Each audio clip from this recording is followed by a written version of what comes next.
Have you ever finished a game where you hit the credits, sat there for a second, and then immediately started a second playthrough? Maybe you want to pick different character classes, choose different characters, or make different story choices? Or maybe it's just really fun. Well, for today's list, it's all about those kinds of games. Here are 10 of the most replayable JRPGs ever made. Now, before we get back to the games with insane replay value, here's a game that's definitely going to keep you busy for a long time, and that's today's sponsor, The 7 Deadly Sins Origin. The 7 Deadly Sins Origin is a massive open-world action RPG where you'll have the freedom to explore the continent of Britannia through climbing, gliding, underwater exploration, and much more. In this original story set between the 7 Deadly Sins and 4 Nights of the Apocalypse, you'll experience the untold blank period through Tristan's perspective while visiting iconic locations recreated with stunning next-gen graphics. The 7 Deadly Sins Origin takes full advantage of PlayStation 5 through ultra-high resolution, fast-loading, ultra-smooth performance, and enhanced immersion via DualSense haptics and adaptive triggers. The game features an exhilarating action combat system that you can experience either solo or multiplayer. The 7 Deadly Sins Origin is out now as a console exclusive on PlayStation 5. Be sure to click the link in the description to start playing for free today on PlayStation 5. Special thanks to PlayStation and the 7 Deadly Sins Origin for sponsoring this video, and now, back to the video. And to start this off, I had to pick Ys 8. And why, may you ask? Well, it's a JRPG I've beat the most times. If I had to guess, probably over 100. And no, not full playthroughs, but with speedruns. I just fell in love with this game on my first playthrough. I loved the characters, the music, the combat, exploring this beautiful island. And I found this wild-looking speedrun by After5, and I really wanted to learn it. So we connected on Discord, he taught me all the different tricks, and before I knew it, I was flying over levels, skipping bosses, fighting the final boss with 2 Donnas, and beating it in under 2 hours. Now, even if you don't want to speedrun this game, it's an absolute joy to play. The moment-to-moment combat feels so good and arcadey. Each character has really different combat styles, from the kind of slow attacking with Sahad, the kind of quick attacking with Rakota, or Hummel, who has a gun. And it's fun to do absolutely everything in the game, from building up your camp, the raids, and rescuing all the different characters. And they even added local co-op on the PC version, which is pretty wild. No idea how that even works, but a fun reason to replay it. It's one of those games where even if you do everything, you just want to start again because it's a blast to play. And another action RPG that's an absolute blast to play is Stranger of Paradise Final Fantasy Origin.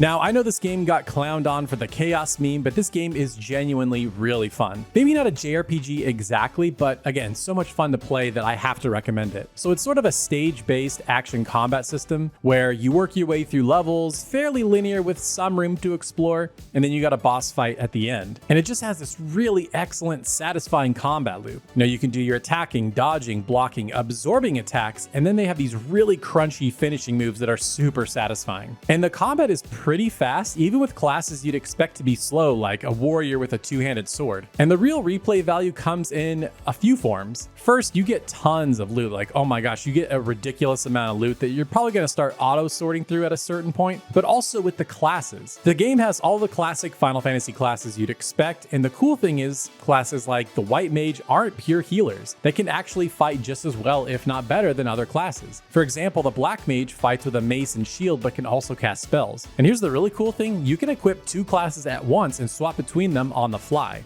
And there's 27 in total, super fun and addictive to unlock them all through the different skill trees. And there's also multiplayer, which is great for some fun with your buddies. And they also released a bunch of DLC for this game that's probably dirt cheap by now. So if you're looking for some great action combat that you can play again and again with your friends, can't go wrong with Stranger of Paradise. And if you like Stranger of Paradise, you're gonna love Grand Blue Fantasy Relink. Much like Stranger of Paradise, Grand Blue Fantasy Relink is a stage-based JRPG. You'll form your party, make your way through linear levels, and fight bosses. And the story has some amazing set pieces, but it's all in this tight 12-hour package with all killer, no filler. And the replay value here comes in 2 forms. First, with the amount of characters. This game has over 25 playable characters that all feel really different and super fun. You have ranged characters with bows or guns, and you can have characters that are close up with swords, daggers, and whatever the heck Fairy fights with when it comes to her ghostly animals. There's definitely going to be a character for you. And honestly, it was just fun trying them all out and replaying levels. There's different ways to handle different enemies depending on what your character is. Not to mention the sheer amount of content. I mean, after you finish the game, there are tons of new levels and enemies that unlock. I ended up playing the game for like 50 hours and I still didn't see everything that was available. And through this whole process, you're constantly upgrading your character with new gear and through the skill tree. Plus, there's multiplayer, so you can tackle all these levels with friends. And also, there's a huge new expansion releasing this summer called Endless Ragnarok that includes new characters, enemies, a roguelike mode that I'm sure you could replay forever. So if you love yourself some action anime goodness, you need to give this game a go. Now, taking a bit of a sharp right turn, let's talk about the greatest tactical RPG ever made.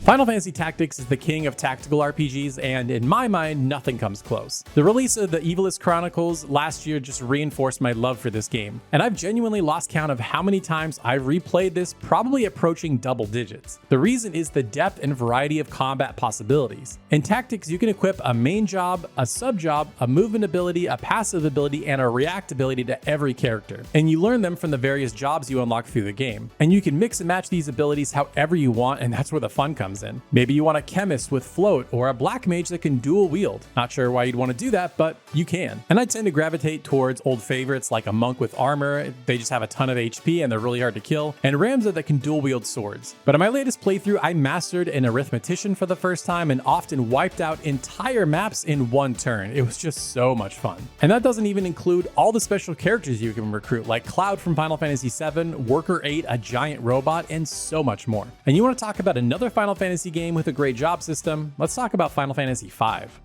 This is the real origin of what we've come to know as the Final Fantasy job system. This is where it introduced blue mages, time mages, and mimes. And it's been iterated on in games like Bravely Default and Octopath Traveler, but here is where it all started. And if you've played the Pixel Remaster version, it's just very, very playable in 2026. And it's the same concept you'd expect. You assign a job to a character, you can earn points and unlock abilities. And again, they can be mixed and matched with other jobs, and it's fun to experiment with. I found personally that certain bosses required certain classes, or else they became really difficult, but most of the game was pretty flexible and loose on how you wanted to build your characters. And it's just really solid, classic turn-based combat, 4 active party members in combat, lots of room for experimentation, and I've seen challenge runs where people do all kinds of crazy stuff like all white mages or no healers. There are just so many unique ways that you can play this game over and over again. But one of the most wild games on this entire list might be Romancing Saga 2: Revenge of the Seven.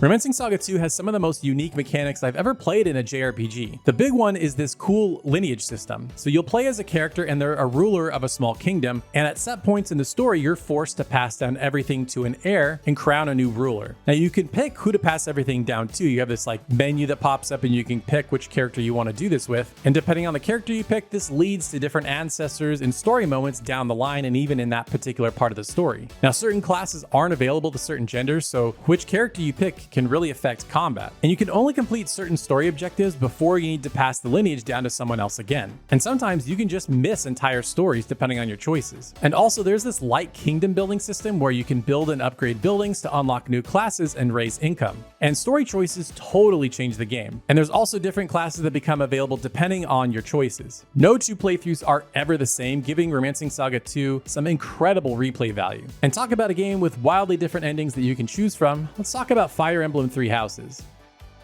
In Fire Emblem Three Houses, you are a professor at a military academy. At the beginning, you have a choice between which of the 3 houses you want to lead for the story. And this right here adds a ton of replay value, as you can replay the game choosing different houses to lead with wildly different stories. And there's actually a secret 4th route and a DLC route if you want to get crazy. This also affects potential relationships and who you could ultimately end up with at the end of the game. But that's just the story though. It's a turn-based tactical combat system with lots of depth and variety as well. Which house you choose gives you different troops to have on your team. Even different replay value in how you build on that same house. You can choose different ways to use your troops in battle. You can also pick different classes for them once they pass their exams and they level up. There's also difficulty levels where you could do the modern difficulty where characters revive after the battle, or you could choose permadeath. Not to mention battalions, which are these like squads you can equip to your troops. Deciding to use them or deciding which character to put them on can drastically change how things go in combat. So if you love tactical combat and want pure value out of your game, I can't really think of many better than Fire Emblem Three Houses. Except maybe one game.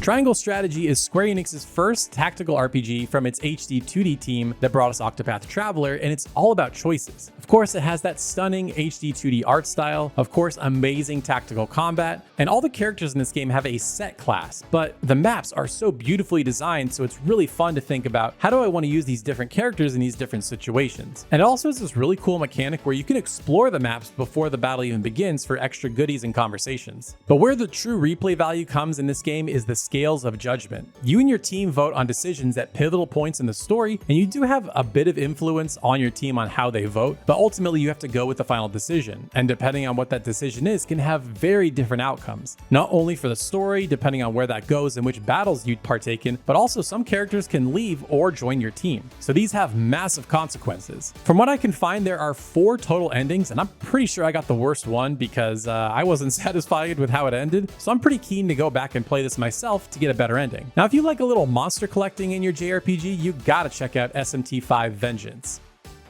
Shin Megami Tensei 5 Vengeance is sort of an enhanced version of the original SMT5 and is undeniably the best non-Persona SMT game. It has this really compelling story of trying to figure out what's happening to Tokyo, lots of rewarding exploration, incredible turn-based combat, and it has this really addictive demon collecting aspect. But Vengeance adds so much more to the game. There's extra levels of exploration where you can go to different areas of the map that you could never go to before, tons of quality of life features to make the game more playable. There's an entire new character, story, and ending, again, giving it even more replay value even if you've already played the game. Plus, it's come to more platforms and it just runs way better than it did on Nintendo Switch. And the way it's replayable is there's different story routes, like I said, different endings, all worth seeing, different difficulty options, different demons that all give you different play styles. And I've never seen this done in SMT, but I feel like you could do a Nuzlocke-esque challenge where you keep the demons you encounter, stop using them if they die. Again, I haven't seen many people do that, but I feel like this would be a really unique way to give this some replay value. And speaking of Nuzlocke, we got to talk about the final game on this list that started it all.